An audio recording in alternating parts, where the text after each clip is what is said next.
오늘 영상 시작하기 전에 진짜 흥미진진한 질문 하나 던져볼게요. 만약 세상에 정말 악마 같은 고리 대금업자가 있어요. 가난한 사람들 피를 쪽쪽 빨아먹는 그야말로 사회의 쓰레기 같은 존재죠. 그런데 내가 그 악마 같은 사람 한 명을 없애고 그 돈을 빼앗아서 가난한 이웃 수백 명을 살릴 수 있다면 이 살인은 정의일까요? 아니면 범죄일까요? 아마 여러분 머릿속에서도 두 가지 마음이 팽팽하게 싸우고 있을 겁니다. 아무리 그래도 사람을 죽이는 건 절대 안 되지 라는 마음과 그래도 세상에 해만 되는 악인은 사라지는 게 낫지 않나 하는 마음. 오늘 다룰 인류 최고의 명작 도스토옙스키의 죄와 벌 속 주인공 라스콜리코프가 바로 이 위험하고 기괴한 생각에 빠졌던 청년입니다. 똑똑한 대학생이었던 이 청년은 결국 진짜로 할머니를 찾아가 도끼를 휘두르게 되죠. 그런데 여기서 질문, 이 청년은 도대체 왜 이런 미친 생각을 하게 되었을까요? 바로 19세기 러시아라는 시대와 사회가 이 청년의 머릿속에 위험한 사상을 집어넣었기 때문입니다. 지금으로부터 150년 전 러시아는 극심한 가난과 사회적 혼란에 휩싸여 있었습니다. 1861년 러시아에서 농노제가 폐지되면서 시골에서 일자리를 찾으러 도시로 사람들이 엄청나게 몰려듭니다. 하지만 일자리는 턱없이 부족했죠. 결국 도시는 범죄, 알코올 중독, 성매매로 물들어가고 가난한 사람들은 고리대금업자에게 피를 쪽쪽 빨아먹히며 하루하루를 버텼습니다. 두 번째 배경은 바로 서구에서 들어온 공리주의 사상입니다. 당시 러시아 지식인 청년들 사이에서는 서유럽의 공리주의, 즉 최대 다수의 최대 행복이라는 이념이 아주 유행했어요. 이 사상이 주인공 라스콜니코프의 머릿속에서 이렇게 변질됩니다. 사회에 아무런 도움이 안 되고 해만 끼치는 악덕 노파 한 명을 없애고 그 돈으로 수백 명의 가난한 다수를 살리는 게 훨씬 합리적인 계산이 아닌가?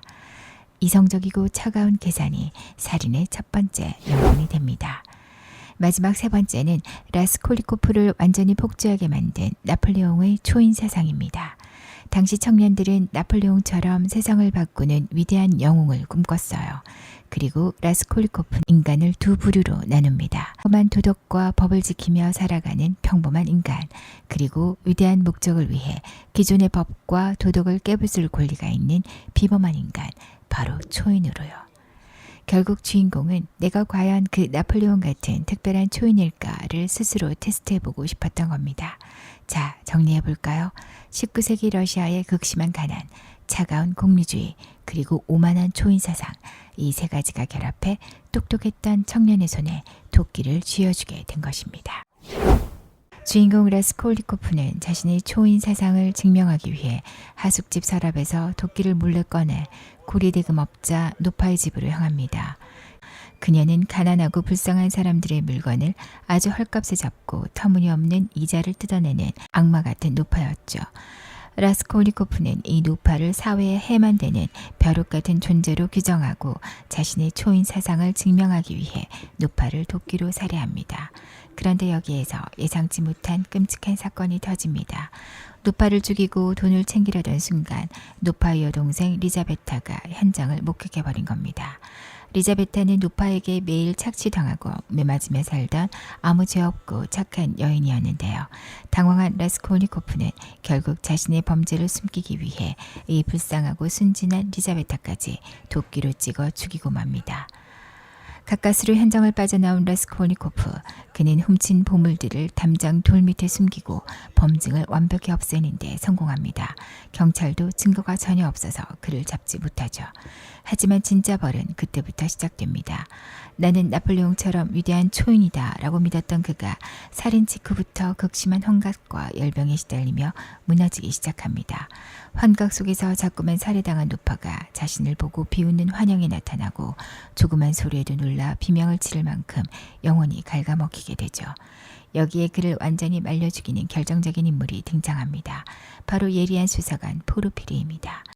포르피리는 그를 찾아가 비범한 인간의 살인 권리에 대해 슬쩍 질문을 던지며 그의 자존심을 건드리고 심리적으로 숨통을 조여오죠.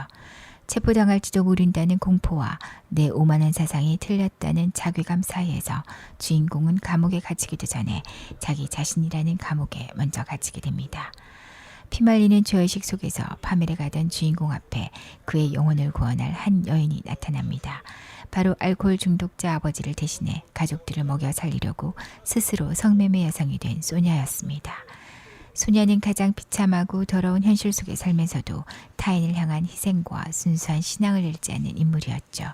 라스콜니코프는 자신의 끔찍한 살인을 소냐에게 고백합니다. 자신을 경멸할 줄 알았는데 오히려 그의 죄를 함께 아파하며 눈물을 흘리고 그를 깊이 안아주는 소냐는 이렇게 말합니다.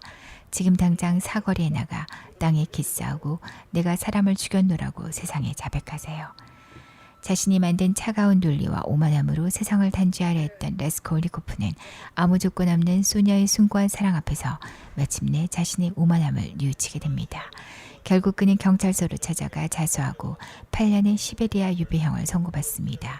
그리고 그의 곁을 끝까지 지킨 소냐의 사랑을 통해 비로소 영혼의 진정한 구원을 얻으며 소설은 끝을 맺습니다. 도스토옙스키는 이 방대하고 어두운 이야기를 통해 우리에게 진짜 무슨 말을 하고 싶었던 걸까요? 첫 번째는 바로 오만한 이상에 대한 경고입니다. 아무리 다수의 행복을 위해서라는 그럴듯한 명분이 있더라도 인간의 생명을 수단이나 숫자로 계산하는 순간 그것은 정의가 아니라 끔찍한 범죄가 된다는 것입니다. 두 번째는 양심이라는 피할 수 없는 형벌입니다. 주인공은 법망을 완벽히 피했고 경찰도 그를 잡지 못했습니다. 하지만 스스로 만든 죄의식과 혼각 속에서 그의 영혼은 완전히 파괴되었죠. 작가는 인간에게 가장 무서운 감옥은 바로 자기 자신의 양심이라는 사실을 똑똑히 보여줍니다. 마지막 세 번째는 차가운 지성이 아닌 사랑을 통한 구원입니다.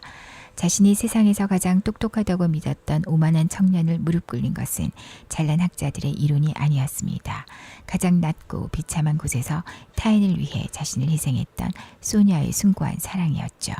세상의 비극을 바꾸는 건 차가운 머리가 아니라 따뜻한 희생과 사랑이라는 뜻입니다. 소설 조아벌은 그 오만한 사상이 어떻게 한 인간을 파멸시키고 또 역설적으로 타인을 향한 사랑을 통해 어떻게 구원받는가를 보여주는 인류문학사 최고의 대작입니다. 다음 시간에도 어렵고 방대한 고전을 딱 10분 만에 내 것으로 만들어드리는 명작 가이드로 찾아오겠습니다. 오늘 영상이 도움이 되셨다면 구독과 좋아요 부탁드립니다. 감사합니다.